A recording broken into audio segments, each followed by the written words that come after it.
Yung mga unan ko ay walang laman. Yung manipis siya. Yan, manipis. Ngayon lalagyan natin siya ng foam. Dumating ang ating parcel. Foam siya. Foam. Umorder tayo sa Orange App ng foam para ipapalaman natin sa atin mga unan. Para na siyang kalansay dahil wala na halos maunanan dahil wala na siyang laman. Kaya gagawa tayo ng unan ngayon for today's video, guys. Tayong mga nanay talaga ay maparaan, kaya ayan, naisipan ko talaga na umorder online maging maayos ang aming unan. Nanay, kung anong mas makakabuti ay atin gagawa ng paraan. Madalas kasi mag-away-away yung mga anak ko, guys, kasi nag-aagawan sa unan kung ano yung may laman, yun ang kanila. Di yung iba ay nag-away-away, kaya ginawa ko na lang ay ganito palaman para magkaroon siya ng laman. Yung lolobo na siya, hindi na sila mahirapan.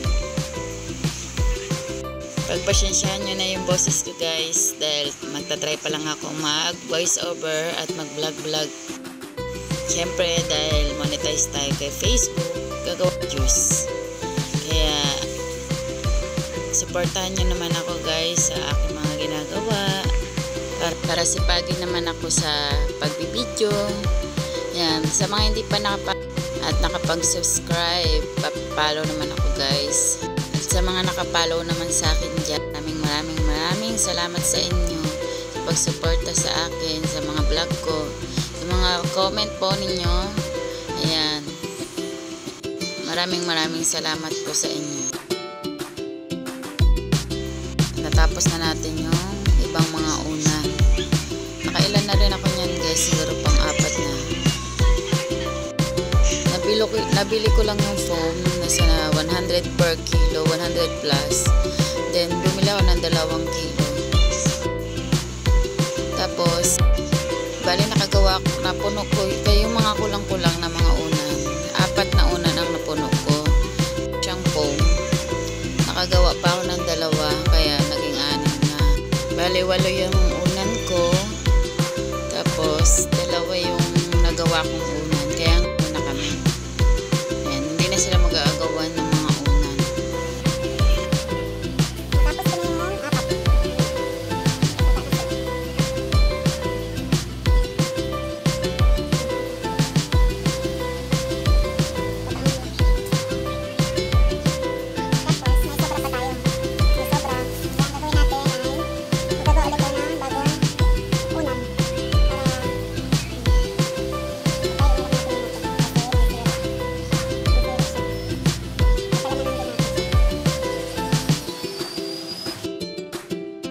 Yan yung sumobra, guys, kaya gagawa ko ng 2 unan. Mabuti may extra akong punda, yan yung pampalaman.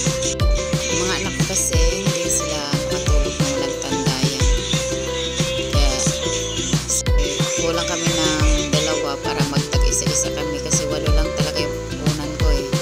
Ngayon magiging 10 na, 5 kami sa family, 2 kami, para-parehas kami hindi makatulog na walang tandayan, guys.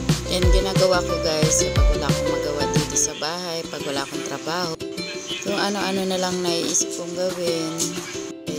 Yan, basta tayo mga nanay, pag available yung time natin, lahat iisip natin para sa ikakaayos sa loob ng bahay natin. Yan, nagagawa ko kada araw. May trabaho talaga ako, guys, pero pag wala akong schedule, yun yung mga ginagawa ko, kung ano-anong loob ng bahay.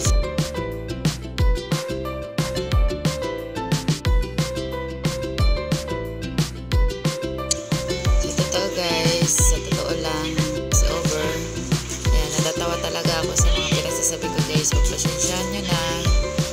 Basta salamat kung nakarating kayo sa videong ito. Salamat sa mga pagsuporta, magsawa sa panunod ng mga video ko, guys. Ayan, kasi nahirapan na ako doon kasi masyado na siyang stick. Nakadikit yung mga foam kaya nahingi na ako ng tulong. Hindi masamang humingi ng tulong guys, lalo na pag nahihirapan ka.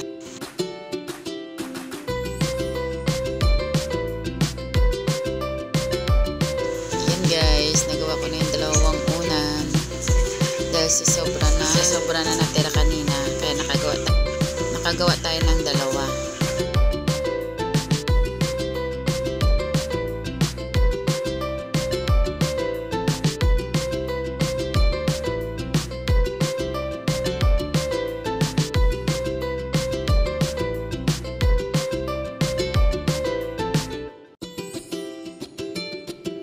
Yan, dami na nating unan guys. Hindi na mag-aagawan yung mga bata dahil kulang yung una namin. Sakto na yung una namin kaya makakatulog na kami ng mahimbing. Yan guys, maraming salamat kung umabot ka sa dulo ng video ito.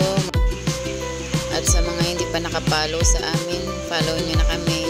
Maraming salamat sa panonood nyo.